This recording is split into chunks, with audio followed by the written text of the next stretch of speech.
I'm not sure if you're aware of this or how they're letting you know, because obviously they can't let you know through email, but it sounds like student email is not working. You aren't able to either send or receive. Last night they told us staff couldn't send emails to students, or students weren't getting them. There's a small issue with Skype in terms of like that pop-up box that allows you to join the meeting. So if you don't know another way to join the meeting, then you're probably not going to be sitting here today. So use that calendar on Skype. I'll show you where that is if you forget. You can click on this calendar right here. So here's normally like my different groups, but if I click on the calendar, it shows all the meetings that I'm supposed to attend today, and yours should be listed there as well if your teachers have added you, or they should have Skype links on Canvas. So if you're unable to join through Skype through that calendar, then you can go to Canvas. Remember that my Skype is on the e-learning module. Make sure you get that attendance link filled out today. Clicking on the e-learning button, you'll see that we are going to have another lesson today. Today is going to be volume of cylinders. Take notes in your notebook again. After the lesson, we're going to do a quizzes activity for practice, and I will give you that code at the end of the lesson. So let me go ahead and get this thing opened up. I must have closed it from last period on accident.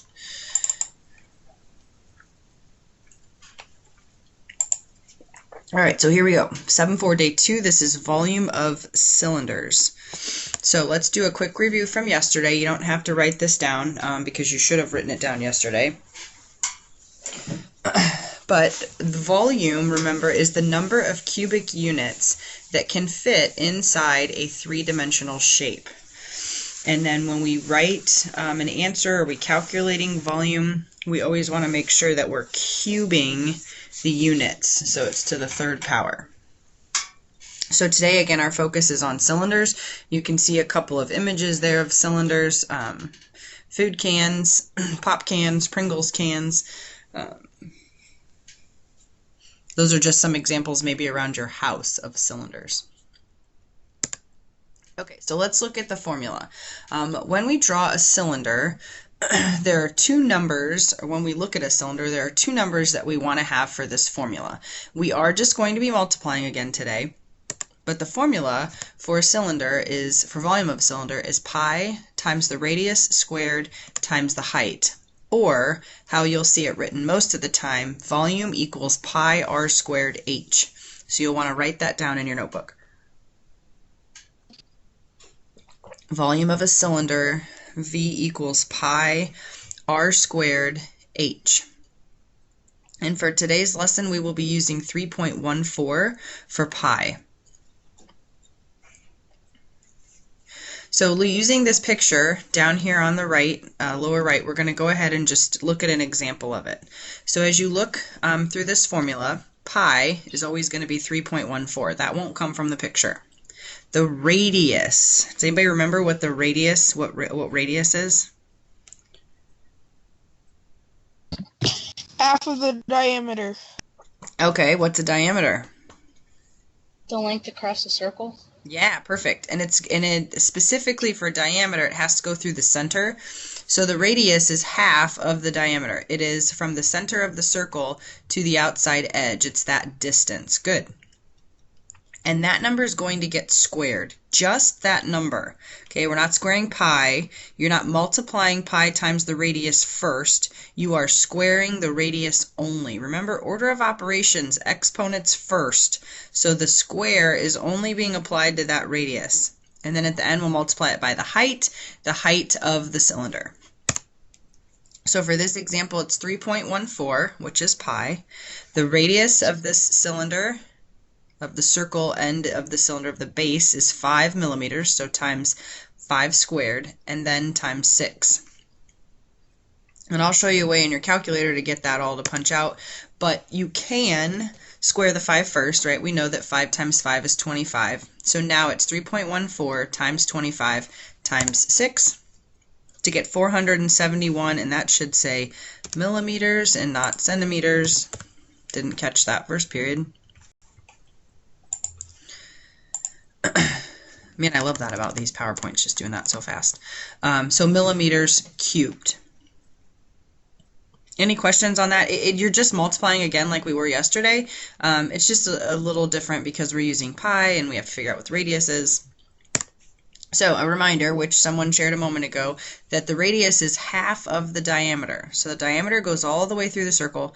Radius is just halfway. One diameter is equal to 2 radii. That's how we say radius, plural. We don't say radiuses, we say radii.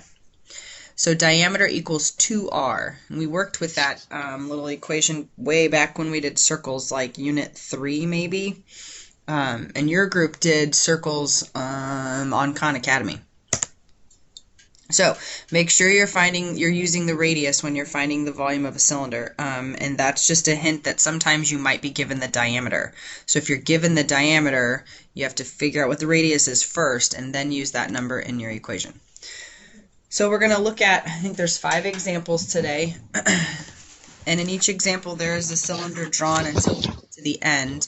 If you want to learn how to draw a quick cylinder in your notebook, you can just do 2 kind of flat little rings like that, and then just connect them on the sides. There's a cylinder. Students first period wanted to draw that, so that's kind of the quick way to draw it. So here we go. Use 3.14 for pi. Round your answer to the nearest tenth. Which decimal place is the tenths place? The first one, right? Yeah, the first Yeah, one. the Good. first one. Yep. So here we go. I don't know. Somebody's got something going on in the background. Can you mute your sound? Yeah, 1,000. I can hear like a teacher in the background or something. You guys have to know. Okay, if somebody's not muted, you're going to need to mute yourself because that sound is bothersome to me. Okay. Thank you. All right, here we go. Volume equals 3.14 times the radius squared. The radius is 5, so we're going to square 5 times 3. Now, obviously in your calculator, there's a lot of ways to type this in. Some of you will do 3.14 times 25 times 3 because you know that 5 times 5 is 25. Others of you might do 3.14 times 5 times 5 times 3, right? That works as well. But the answer here is 235.5 meters cubed. So again, similar to yesterday, we're just multiplying the numbers together to crunch out this formula. If there aren't any questions on that first one, we're going to go ahead and go on to number 2. I have a question. Yep. Why is it cubed? Because it's volume, just like it was yesterday. You're multiplying 3 dimensions together. So you're multiplying the 5 from the radius times the 5 from the radius times the 3 from the height. So you're literally doing meters times meters times meters. All volume is cubed. But yesterday it was squared. No, yesterday it was cubed, pal. Area squared. I promise. Okay. Someone verify that for me. Yesterday was cubed. Yes.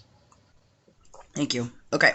Isn't cubed when it's area? Squared when it's area. Yeah. Volume when volume is cubed. Squared area is squared. Okay, moving on. This picture shows a cylinder, and we have a height of 6 feet, and we have a what of 8 feet? Diameter. Mm-hmm. So this is diameter. And in order to do this problem, we have to have the radius. So we do 8 divided by 2 to get 4. That's the radius. Now, most of you can just do that in your head, but sometimes we get going so fast we don't realize that, oh, that was the diameter and I used 8 instead of 4. So volume equals 3.14 times 4 squared times 6. Does anybody remember where you've heard pi r squared before? doing the circle. Yeah, what about a circle? Pi r squared is the formula for the what of a circle? The circumference. No. The diameter. No. Radius. No. Area. Yes, area. That's area of a circle is pi r squared. Okay, so in your calculator, 3.14 times 4 times 4, because I squared it, times 6. We get 301.44, but we're asked to round to the nearest tenth. Rounding to the nearest tenth means I want that decimal place. So I look behind it. Am I going to round up here or stay the same? Stay the same. Good, right? We look behind it. If this number is 5 or bigger, we round up, but it's not. So 301.4 feet cubed. All right, moving on. So again, this is something up here you just have to pay attention to. Am I given the diameter or am I given the radius? And know that you have to have the radius to solve the problem. Okay, why don't you go ahead and try this one on your own. Please don't share any answers or type anything yet. Give your classmates time to work through it.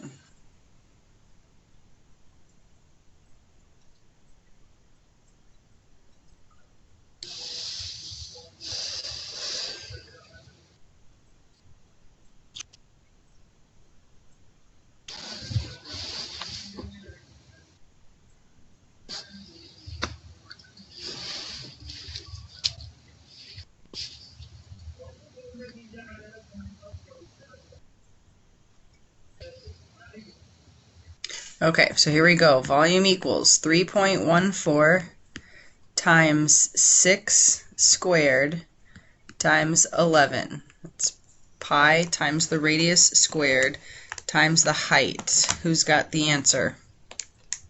Me. Okay, go ahead. Who was that first me? Was that Mercy? No, that was, Amar? yeah. Okay, go Amar. 1,243.44. Okay, and we need to round to the nearest tenths. So 1,243 point what? 0.4. Yeah, good. 0.4. And then we want our units, inches cubed. Good job. Okay, so those are 3 problems where we're given a picture, it's labeled, we just plug the numbers into the formula. Now we're going to look at an example where we're not given the picture and we have to pick out the pieces of information from the problem. So this one says a cylindrical fuel storage tank has a diameter of 19 feet. Determine the capacity of the tank if its height is 34 feet. So what do you think capacity means? If we talk about capacity. Volume. Yeah. However much it can hold. Yeah, how much it can hold. Volume in this case. And Haley, I'm not sure what you were going to say. The maximum it can hold. Okay, yep. Okay, so capacity is basically what it holds. So that should tip you off that this is a volume question. Again, we're using 3.14 for pi, rounding to the nearest tenth. So in this problem, we need radius and we need the height. So here's the height. The height's 34 feet. But instead of the radius, we're given the diameter. So if the diameter is 19 feet, the radius is 19 divided by 2, so 9.5 feet. Can I do that right? Yeah, 18, 19. So plugging into the formula, 3.14 times 9.5 squared times 34.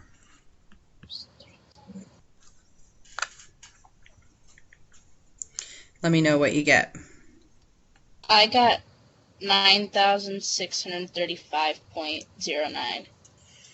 9,635.09. So how do we correctly round that? So we want the 0. This is the place we want. We have to look behind it.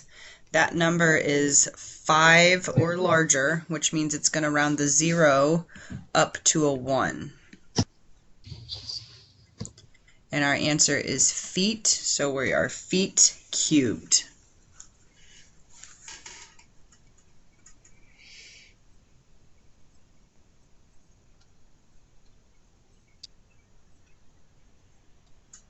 Any questions on that one? Okay, we've got one more example. Again, no picture, so we're going to have to kind of decipher what we've got going on in the problem. A cylinder has a volume of 1,582.56 cubic units. The radius of the cylinder is 6 units. What is the height of the cylinder? So this is like yesterday where we're given the volume this time and we're supposed to find something over here on this side that's not given to us. In this case, it's the height because the question says, what is the height? So I'm going to write the formula here because it's a little bit easier to plug things in when I have it right there on top. So the volume this time is 1,582 56 hundredths. Pi is always going to be 3.14. We're told that the radius is 6, and I don't know the height. So in order to solve this equation for h, what do I need to do first?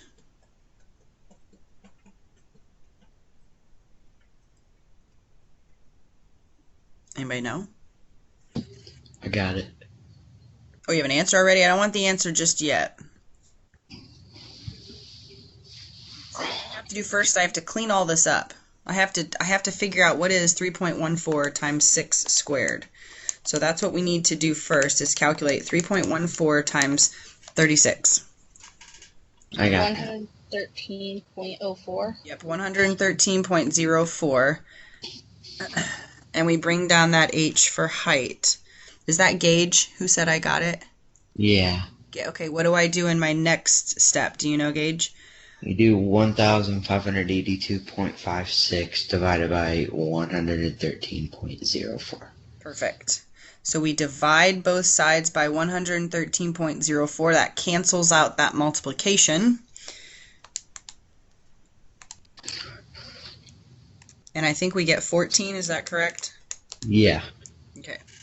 14, and we want to see what kind of units we have. This is just height, so we would just write feet or we would just write inches. In this case, we're just told units, so it's 14 units. These are not cubed anymore because it's just the height we're trying to calculate. So 14 units. That's how we solve a problem when you're given the volume and you're trying to find some other pieces of information, the radius or the height. So we multiplied all this stuff together to get one number, so then we could divide both sides by that number to figure out the height of the cylinder. Okay, for your homework, you have a quizzes activity. There are, I believe, 10 questions. Please make sure you're copying down the correct code. Write it in your notebook somewhere, but it's 734274. This number is not on Canvas, so the only way students can get it today is through watching this video. 734274. Again, that's your code. Okay, I'm going to go ahead and stop recording.